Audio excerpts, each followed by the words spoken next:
Kosamba police station પોલીસને માહિતી મળેલી કે જે તરસાડી કોસંબા ઓવરબ્રિજ છે એની બાજુમાં ખોદકામ ચાલુ છે. ખાડાની અંદર એક પર્પલ કલરની બેગ છે અને એની અંદર કોઈ મહિલાની ડેડ બોડી છે. એટલે આ પ્રશ્નને ગંભીરતાથી લઈ અને તાત્કાલિક અમો તમામ ટીમ પહોંચી ગયેલી.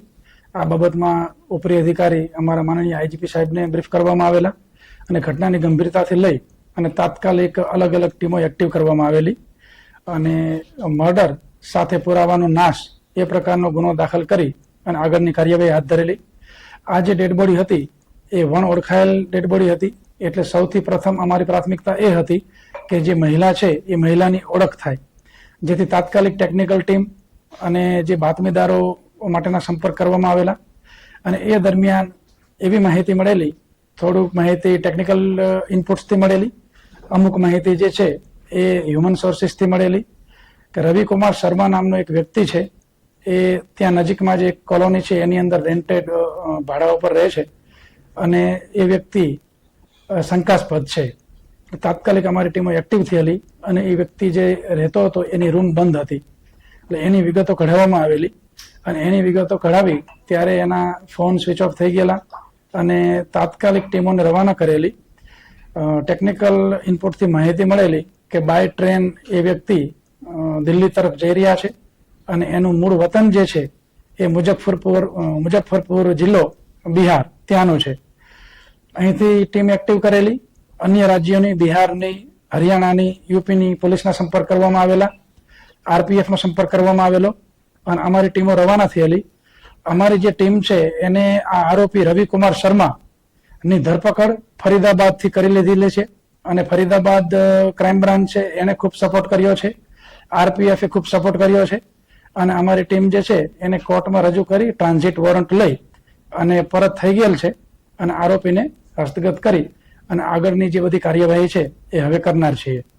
આ જે આરોપી છે એ આ મહિલા જે કાજલ દેવી જે પણ મુઝફ્ફરપુર જિલ્લો બિહારના છે અને એ લોકો આશરે 8-9 મહિના પહેલા જ્યારે આ આરોપી રવિકુમાર શર્મા દિલ્હી ખાતે હોટલમાં કામ કરતા હતા ત્યારે સોશિયલ મીડિયાથી એકબીજાના સંપર્કમાં આવેલા. ત્યારબાદ એમને મિત્રતા થયેલી, મિત્રતા પ્રેમ સંબંધમાં પરિણમેલી અને ત્યાં એ લોકો રહેતા હતા. ત્યારબાદ જે આરોપી છે અને મહિલા જે કાજલ દેવી છે એની સાથે મેરેજ કરવા માંગતી હતી અને આરોપી ત્યાંથી ભાગી અને આવી ગયેલા. શરૂઆતમાં એને આ જે મહિલા છે એનો ફોન બ્લોકલિસ્ટમાં મૂકી દીધેલો અને ત્યારબાદ મહિલાની સાથે ફરીવાર એના કોન્ટેક્ટ થયા અને મહિલા એ સમયગાળા દરમિયાન અહીંયા જે કોસંબા જે રૂમમાં રહેતા હતા ત્યાં 2-3 વખત મહિલા આવેલી છે પોતાના બાળક સાથે અને છેલ્લે જ્યારે આવી ત્યારે મહિલાને આ રવિ ઉપર એવો પણ શક હતો કે અન્ય સ્ત્રીઓ સાથે પણ એના સંબંધ છે અને એ બાબતમાં એ લોકો વચ્ચે ઝઘડા થતા હતા અને આ ઝઘડાના પરિણામે રવિકુમાર શર્માએ એનું ગળું દબાવી દીધેલું અને ગળું દબાવી દેતા આ મહિલા જે છે કાજલ દેવી એનું મૃત્યુ થયેલું. મૃત્યુ થયા બાદ એનું જે બાળક છે એ એના એક મિત્રને ત્યાં એ મૂકી આવેલા, બાળકને નાસ્તો કરાવી અને પછી ત્યાંથી એક ટ્રોલી બેગ ખરીદી અને આ જે ઘટના છે એને અંજામ આપેલો, જેની અંદર બોડી પેક કરી અને જે તે જગ્યાએ છુપાવવાના ઈરાદે એ મૂકી આવેલા. પરંતુ ગણતરીના કલાકોની અંદર જ અમારી ટીમે આ ઘટનાને ખૂબ ગંભીરતાથી લઈ ડીવાયએસપી સરવૈયાજીની, કામરેજ ડીવાયએસપી જે અમારા સરવૈયાજી છે એમના સુપરવિઝનમાં અમારી આ તમામ ટીમો કામ કરતી હતી અને ફરીદાબાદ ખાતેથી આરોપીને પકડી અને અમારી ટીમ અત્યારે પરત આવી રહી છે. એટલે મારી ટીમને પણ આ બાબતમાં ખૂબ અભિનંદન છે. જે મૃતક મહિલા છે તે પરિણીત હતી, અપરિણીત હતી, કઈ રીતનું હતું? પરિણીત મહિલા હતી, એનું 2 વર્ષનું બાળક છે અને એના પતિ છે એના પતિથી અમુક સમયથી અલગ રહે છે અને રવિકુમાર શર્મા છે એની સાથે એ મહિલાના પ્રેમ સંબંધ હતા. આજે રવિ શર્મા છે તે શું ધંધો કરતો?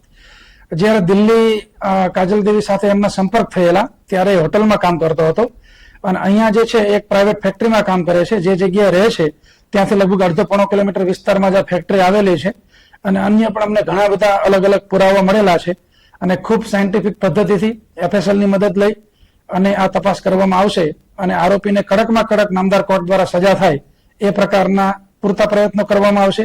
અમારા ડીવાયએસપી દ્વારા આનું વિઝિટેશન થઈ અને સુપરવિઝન થઈ રહ્યું છે. એક પણ મુદ્દો તપાસનો બાકી ન રહી જાય એ પ્રકારની ખાસ તકેદારી રાખવામાં આવશે. સર, બેગમાં બોડી નાખી આટલી વજનદાર છે, અન્ય કોઈની મદદ લેવાય, કઈ રીતે ત્યાં 500 મીટર દૂર લઈ ગયો? ના, આરોપીને ત્યાંથી લઈને અમારી ટીમ રવાના થઈ ગઈ છે. એટલે આરોપીની ડિટેલ પૂછપરછ કરીશું પણ પ્રાથમિક તબક્કે એવું જણાઈ આવતું નથી કે અન્ય કોઈ વ્યક્તિની મદદ આ ગુનાને અંજામ આપવામાં લીધેલી હોય એવું. સાહેબ કોઈ અન્ય જગ્યાએ ફેંકવાનો હતો, કોઈ જોઈ ગયું કંઈ ખરું? ના, આ જગ્યાએ છે અને આ જગ્યામાં વ્યક્તિને ત્યાં લઈને આવતા હતા અને એવા અમને અમુક અગત્યના સાહેદો મળ્યા છે કે જેનું અમે તપાસની અંદર સામેલ રાખ્યા છે.